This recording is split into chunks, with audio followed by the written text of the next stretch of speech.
নমস্কাৰ সকলকে স্বাগতম জনাইছোঁ ৰামধেনু এছ চেনেলটোলৈ লৈ আছোঁ মুখ্যমন্ত্ৰী আত্মনিৰ্ভৰ অসমৰ ওপৰত এটা সৰু তথ্য। যিসকল বন্ধু বান্ধৱীয়ে নতুনকৈ মুখ্যমন্ত্ৰী আত্মনিৰ্ভৰ অসমৰ এপ্লাই কৰিছে তেওঁলোকে প্ৰজেক্ট ৰিপৰ্ট কেনেকৈ বনাব, কেনেকৈ ছাবমিট কৰিব লাগে তাৰ ওপৰত তথ্য দিবলৈ চেষ্টা কৰিম। যিহেতু CM ত্ৰিপুলীৰ প্ৰথম পৰ্যায়ৰ যি 25,000 যুৱক যুৱতীক 1 লাখকৈ টকা প্ৰদান কৰিছিলে তাৰ ভিতৰত ময়ো আছিলোঁ এজন, আৰু সেই পইচাটো লৈ মই কি কৰি আছোঁ, কেনেদৰে কামবিলাক আগবঢ়াইছোঁ আপোনালোকক তাৰো তথ্য দিবলৈ চেষ্টা কৰিম। আৰু আজি মনটো খুবেই ভাল লাগি আছে, কাৰণ মোৰ গুগল এডচেঞ্চ যিটো পিন ভেৰিফাই কৰিব লাগে সেই পিনটো অহা নাছিলে, তাৰ বাবে বহুত অপেক্ষা কৰি আছিলোঁ। কিন্তু যোৱাকালি মোক এইটো দি থৈ গ'লহি আৰু বৰ্তমান একাউণ্টটো ভেৰিফাই হ'ল। বলক এতিয়া প্ৰজেক্ট ৰিপৰ্ট কেনেকৈ বনাব লাগে। সকল যেতিয়া আমি CM ত্ৰিপুলীৰ কাৰণে এপ্লাই কৰিছিলোঁ তেতিয়া বহুত বন্ধু বান্ধৱী ৰেজিষ্ট্ৰেশ্যন কৰিও এপ্লাই কৰা নাছিল, কাৰণ প্ৰজেক্ট ৰিপৰ্ট কেনেকৈ বনাব লাগে জনা নাছিল। তেতিয়া আমিও হতাশাত ভুগিছিলোঁ, প্ৰজেক্ট ৰিপৰ্ট কেনেকৈ বনাম। কিছুমানটো বহুত টকা খৰচ কৰি ক'ৰবাত বনাই আনিছিলে, কিন্তু আমাৰ তেনেকুৱা নাছিলে। আমিতো ভবা নাছিলোঁ যে মোৰো হ'ব বুলি। মই কি কৰিলোঁ, যিটো এক্সাম্পল দিছিলে পৰ্টেলটোত, এক্সাম্পলৰ পৰা PDF-টো ডাউনলোড কৰিছিলোঁ আৰু ডাউনলোড কৰি নিজে তথ্যসমূহ লিখি দিছিলোঁ হাতেৰে, আৰু তেনেকৈ আপলোড কৰিছিলোঁ, ছাবমিট কৰিছিলোঁ।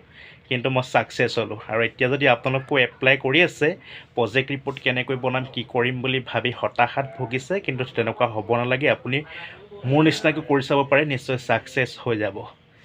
আৰু মই বৰ্তমান যি 1 লাখ টকা পালোঁ তাৰ পৰা কি কৰিছোঁ চাওক। প্ৰথম কাম মোৰ এইটো, মোৰ বৰ্তমান এখন গ্ৰচাৰী শ্বপ অ'পেন কৰিলোঁ।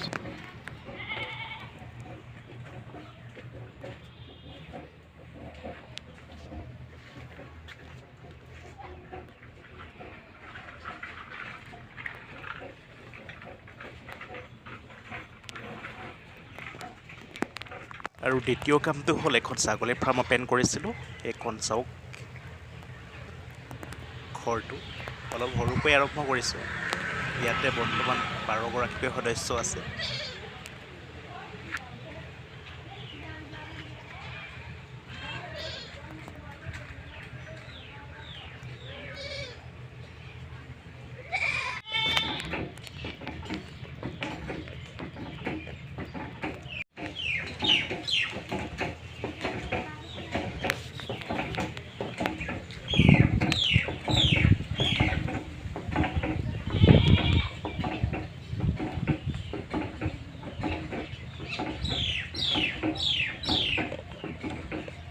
বন্ধু বান্ধৱীসকল, আপোনালোকৰ যদি কাৰোবাৰ ছাগলীৰ ফাৰ্ম আছে, আপোনালোকে ছাগলীক কি কি খুৱায় জনাবচোন।